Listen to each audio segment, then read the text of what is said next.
समझ नहीं आ रहा अपने सैलरी इंक्रीमेंट का क्या करूं। बेटा इतना क्या सोच रहा है, अपने म्यूचुअल फंड्स के एसआईपी का टॉपअप करा ले। This is the right time. क्या समझ में नहीं आया। बेटा इतना क्या सोच रहा है, अपने म्यूचुअल फंड्स का एसआईपी टॉपअप करा ले। This is the right time. अब समझा।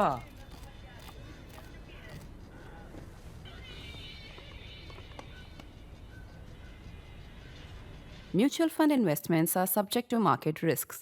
Read all scheme-related documents carefully.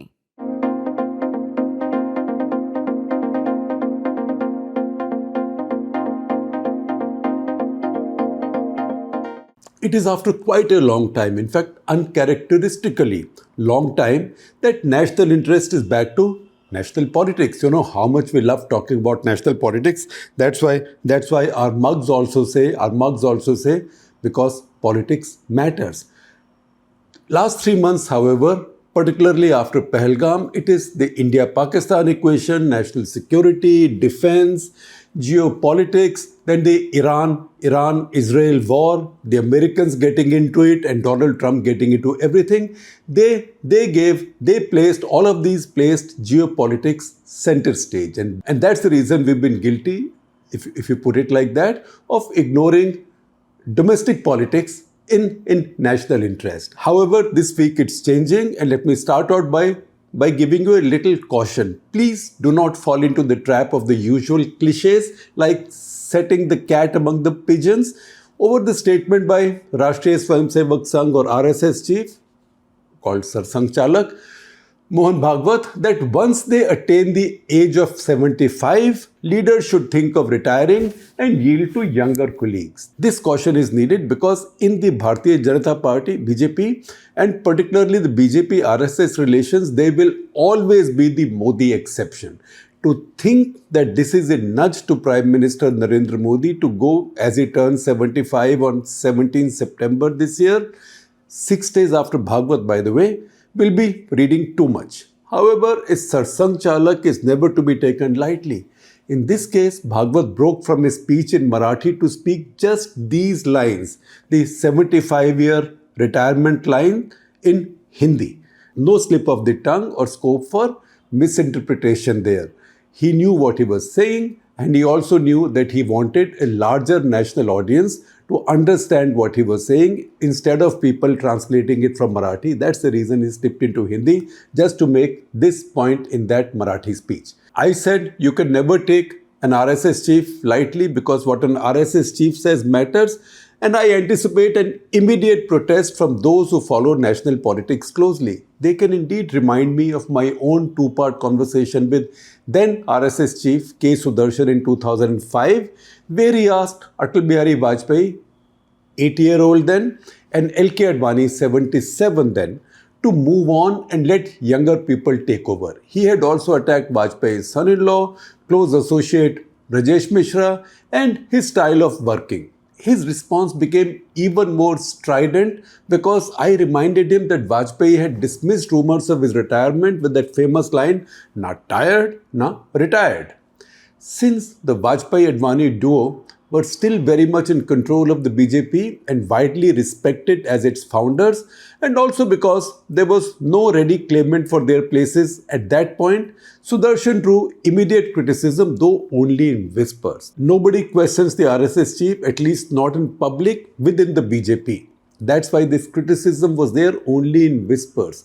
It was insinuated that his aging mind, he was 74 then, that his aging mind was fading. The reality, however, was different.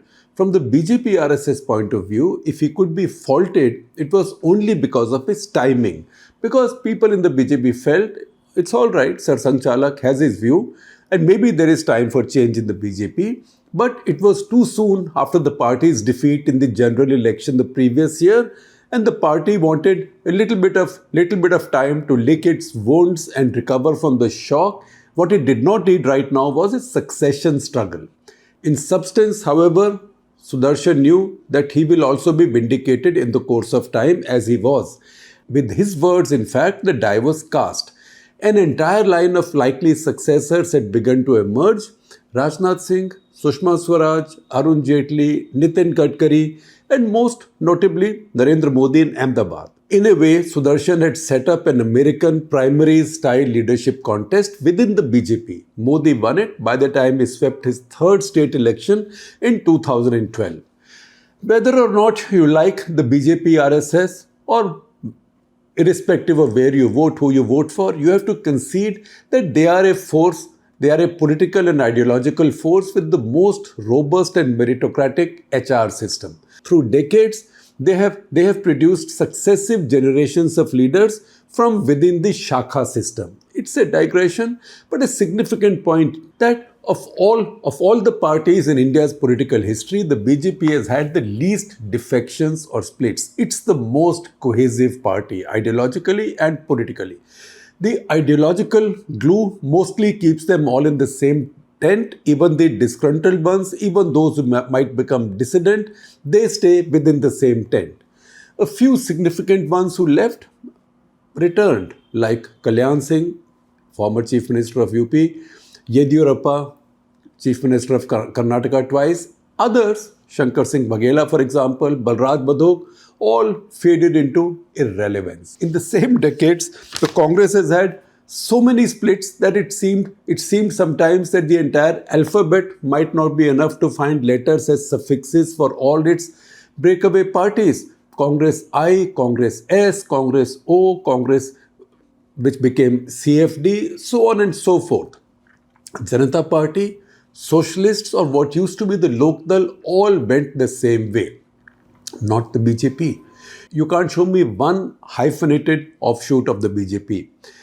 The BJP also had no dynastic succession, at least not at the top. There are many offspring of the illustrious founders and elders in key positions in the party now, but the succession was never straightforward, and even the offspring were made to pay their dues and are being made to pay their dues in the seva of the party and the Sangh. It was more like accommodating somebody's child instead of a power transfer. Or let me put it more specifically, instead of a presumptive power transfer. You can trace it back to the Vajpayee-Advani era.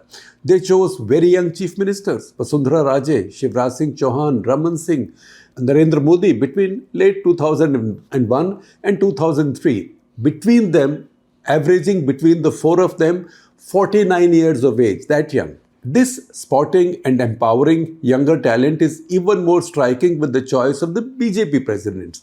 In 2002, Venkaiah Naidu became president at 53. Rajnath Singh became president at 54 for the first time. In 2005, he was president twice. Nitin Gadkari at 48. Just 48 in 2009 and Amit Shah at 49 in 2014. In contrast, through this period, Sonia Gandhi remained Congress president for most of the time, barring that little Rahul Gandhi interregnum, after which Mallikarjun Kharge moved in sprightly but still 80 years old. Meanwhile, so much of the Congress party's young talent has withered away. Some have joined the BJP in frustration. The others carry on in the party even more frustrated. We make too much of ideological differences between the two parties, Congress and the BJP. We ought to be paying more attention to their respective HR practices. And those HR practices, in fact, and the fount of those HR practices is the ideological school that most BJP leaders come from, that is the RSS. This principle has been followed even post 2014. JP Nadda took over as the party president from Amit Shah at 59. The new chief ministers, Yogi Adityanath in UP, Bhajanlal Sharma, Rajasthan, Mohan Yadav, Madhya Pradesh, Vishnu Dev Sai in Chhattisgarh, Mohan Charan Majhi in Odisha, Biplab Deb in Tripura, Himanta Biswa Sharma in Assam, although he is a Congress original, he is an import, Manohar Lal Khattar in Haryana, Devendra Fadnavis in Maharashtra, Pramod Sawant in Goa, Pushkar Singh Dhami in Uttarakhand, Rekha Gupta in Delhi. All the 12 of them averaged 51. All the 12 of them averaged 51 when they were sworn in. The Congress has inducted some younger talent too in Telangana and Himachal, but in its most important state, Karnataka, it is stuck with a non-performing golden oldie in Siddaramaiah. think of Congress's glory days in a way. When Rajiv Gandhi came to power, he chose so many young leaders and made them chief ministers. Digvijay Singh, Y.S. Rashtriya Reddy in Andhra, he empowered Ashok Gehlot as party president in the state. P. Chidambaram in Delhi. Not lately. This has not happened lately with the Congress party, definitely not since they lost power at the center. The most notable fact is that the ideological guru of the BJP is living up to its own council. The oldest age up to which a Sarsanghachalak has served is 78. That was K. Sudarshan, who retired in 2009, and Rajendra Singh or Raju Bhaiya in 2000, Madhukar Dattatreya or Bala Sahab Devras 1994. These all three served till the age of 78. From the founder group, K.B. Hedgewar and M.S. Golwalkar died young in harness at age 51 and 67 in 1940 and 1973 respectively. All these Sarsanghachalaks rose to the top young and had long tenures as the current one. The fact is, despite the rumors and whispers, nobody has mentioned any retire at 75 rule within the BJP. It was only whispered as the justification to send Advani, Murli Manohar Joshi and others to retirement in Margdarshak Mandal, what we might call as a group of elders. At the same time, some ministers continued beyond 75, including Kalraj Mishra and Najma Heptullah.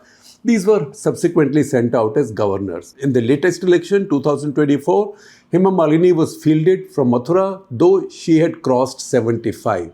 Maybe to remind all of us who were speculating that there is no 75-year rule in the BJP. The only on-record reference that we can find to that supposed 75-year rule is Anandiben Patel explaining her resignation as Gujarat Chief Minister in 2016 because I have turned 75, she said. That you can be sure will be no precedent for Narendra Modi. Coming September 11 will now be the date to watch. That's when Bhagwat turns 75. If he decides to follow his own counsel and retires, there will at least be talk about Modi in the BJP corridors. Will there be a challenge? No. Will anybody dare to seek a process of post-2009 style primaries? I'd say it isn't impossible, but it is most unlikely. Yet, as the calendar runs up to late 2028 and the 2029 general election gets closer, some among the more ambitious in the BJP might feel impatient. Nobody would dare to even whimper, forget making a claim. Modi now has the power and preeminence in the BJP-RSS to choose until when he wants to serve, and he is definitely going to want to contest in 2029. I will also share with you the link of an earlier national interest which was headlined Abki Baar 75 Paar, that he is definitely going to contest, we think, in 2029. He will only be 79 in 2029, as old as Donald Trump is now, but he'll be fitter than Trump is now. The others will have to wait for the decision or the cue from him, even as some silent, subterranean primaries might have begun within the BJP, because ambition never dies.